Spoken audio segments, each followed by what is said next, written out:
ಇನ್ನು ಆರ್ ಅಶೋಕ್ ಕೂಡ ಪ್ರತಿಕ್ರಿಯಿಸಿದ್ದಾರೆ. ಇದಕ್ಕೆ ಮಹಿಳಾ ವಿರೋಧಿ ನೀತಿ ಕಾಂಗ್ರೆಸ್ ರಕ್ತದಲ್ಲೇ ಇದೆ ಅಂತ.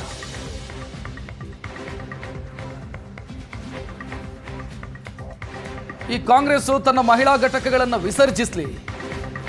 ಕಾಂಗ್ರೆಸ್ ನಾಯಕರು 2,000 ರೂಪಾಯಿ ಮಹಿಳೆಯರಿಗೆ ಕೊಟ್ಟು ಮನೆಯಲ್ಲಿ ಕೂರಿಸಬೇಕು ಅಂತ ಬಯಸಿದ್ದಾರೆ. ರಾಜಕೀಯ ಮೀಸಲಾತಿ ಸಿಗಬೇಕು ಅನ್ನೋದು ಇವರಿಗಿಲ್ಲ. ಇವರಿಂದಾಗಿಯೇ ಮಸೂದೆ ಬಿದ್ದು ಹೋಯಿತು.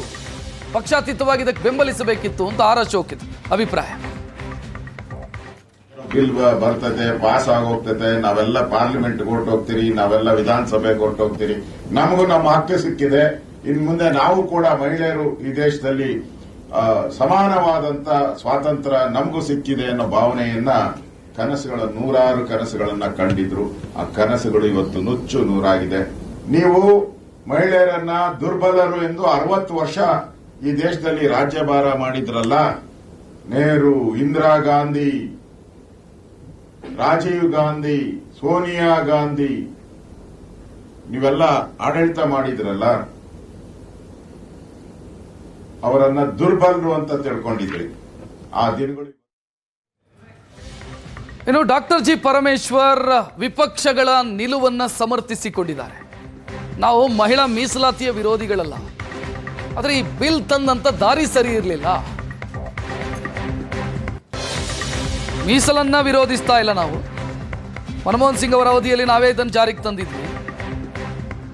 ಕ್ಷೇತ್ರ ವಿಂಗಡಣೆ ಡಿಲಿಮಿಟೇಷನ್ ಬಿಲ್ ಜೊತೆಗೆ ಇದನ್ನು ತಂದಿದ್ದು ತಪ್ಪು ಅಂತ ನಮ್ಮನ್ನು ವಿಶ್ವಾಸಕ್ಕೆ ತೆಗೆದುಕೊಂಡು ಜಾರಿಗೆ ತರಲಿ ಅಂತ ಪರಮೇಶ್ವರ್ ಮಾತನಾಡಿರೋದು. ಸ್ಪಷ್ಟಪಡಿಸ್ತೇನೆ, ಕಾಂಗ್ರೆಸ್ಸು ಮತ್ತು ನಮ್ಮ ಪಕ್ಷ ಮಹಿಳಾ ಮೀಸಲಾತಿಗೆ ವಿರೋಧ ಇಲ್ಲ. ನಾವೇ ಇದನ್ನು ಡಾಕ್ಟರ್ ಮನಮೋಹನ್ ಸಿಂಗ್ ಇದ್ದಂಥ ಸಂದರ್ಭದಲ್ಲಿ ಈ ಮಹಿಳಾ ಮೀಸಲಾತಿಯನ್ನು ಪ್ರಥಮವಾಗಿ ಈ ದೇಶದಲ್ಲಿ ತೆಗೆದುಕೊಂಡಿದ್ದು ಬಂದಿದ್ದೆ ಕಾಂಗ್ರೆಸ್ ಪಕ್ಷ. ಆದ್ದರಿಂದ ನಾವು ವಿರೋಧ ಮಾಡುವ ಪ್ರಶ್ನೆ ಇಲ್ಲ. ಆದರೆ ಪ್ರಸ್ತುತ ಸರ್ಕಾರ, ಕೇಂದ್ರ ಸರ್ಕಾರ ಏನು ಯಾವ ಫಾರಮ್ನಲ್ಲಿ ಅದನ್ನು ತಂದಿದೆ ಮತ್ತು ಜೊತೆಗೆ ಲೋಕಸಭೆಯ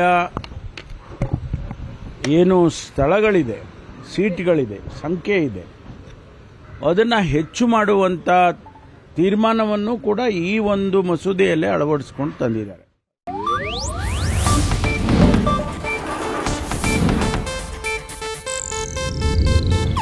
ಇದು ಏಷ್ಯಾನೆಟ್ ನ್ಯೂಸ್ ನೆಟ್ವರ್ಕ್ ಪ್ರಸ್ತುತಿ.